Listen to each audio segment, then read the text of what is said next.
જનહિતાર્થ charitable trust ભરૂચનો પદવીદાન સમારંભ કાર્યક્રમ યોજાયો. ભરૂચમાં કાર્યરત જનહિતાર્થ ચેરિટેબલ ટ્રસ્ટ છેલ્લા 5 વર્ષથી નિસ્વાર્થ ભાવે લોકસેવા અને જનહિતના કાર્યો કરી રહ્યું છે. અને ખાસ કરીને મહિલા સશક્તિકરણ, ચાઇલ્ડ ડેવલપમેન્ટ, એજ્યુકેશન અને મહિલાઓને આત્મનિર્ભર બનાવવાના અનેક કાર્યો જનહિતાર્થે ચેરિટેબલ ટ્રસ્ટ દ્વારા કરવામાં આવ્યા છે. ભરૂચના હોટલ લોર્ડ્સ ખાતે ધારાસભ્ય રમેશભાઈ મિસ્ત્રી, ભરૂચ ભાજપ જિલ્લા પ્રમુખ પ્રકાશભાઈ મોદી, ભરૂચ નગરપાલિકા પ્રમુખ વિભૂતિબા યાદવ, સેનેટરી ચેરમેન હેમાલી રાણાની ખાસ ઉપસ્થિતિમાં દીપ પ્રાગટ્ય કરી કાર્યક્રમનો પ્રારંભ કરાયો હતો. જનહિતાર્થ ચેરિટેબલ ટ્રસ્ટનો મુખ્ય હેતુ મહિલા સશક્તિકરણ હોય, જેને સાર્થક કરતા શેફાલીબેન પંચાલને વર્ષ 2025થી 26 માટે ડિરેક્ટર, નયનાબેન પટેલને આસિસ્ટન્ટ ડિરેક્ટર, નયનાબેન ખુમાણને ગ્રુપ લીડર તરીકે નિમાયા હતા.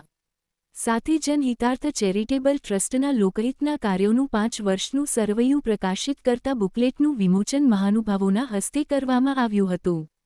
જનહિતાર્થ ચેરિટેબલ ટ્રસ્ટના પ્રમુખ નીતિન માને અને ઉપપ્રમુખ જિજ્ઞાસા ગોસ્વામીએ આમંત્રિત મહેમાનોનું અને દાતાઓનું સ્વાગત કરી આભાર માન્યો હતો. સાથે ભરૂચના મીડિયા કર્મીઓને પણ ભેટ આપી સન્માનિત કરવામાં આવ્યા હતા. સંસ્થાના પદવીદાન સમારંભ કાર્યક્રમમાં મોટી સંખ્યામાં ટ્રસ્ટની બહેનો તેમજ ભરૂચની બીજી સન્માનિત સંસ્થાના સન્માનિત પ્રતિનિધિઓ પણ ખાસ ઉપસ્થિત રહ્યા હતા. જનહિતાર્થ ચેરિટેબલ ટ્રસ્ટ ભરૂચ દ્વારા આજે ઇન્સ્ટોલેશન સેરેમનીનો કાર્યક્રમ યોજાઈ ગયો છે. ખૂબ સુંદર વાતાવરણમાં કાર્યક્રમમાં 3 બહેનો જે આ વર્ષે વધુ સમય આપીને આ ટ્રસ્ટની પ્રવૃત્તિઓ સાથે કામ કરવા માટે જોડાયા છે, જેમની સોગંદવિધિ થઈ છે. જનહિતાર્થ ચેરિટેબલ ટ્રસ્ટ ભરૂચ જિલ્લામાં ખૂબ સુંદર સેવાકીય કામો કરે છે.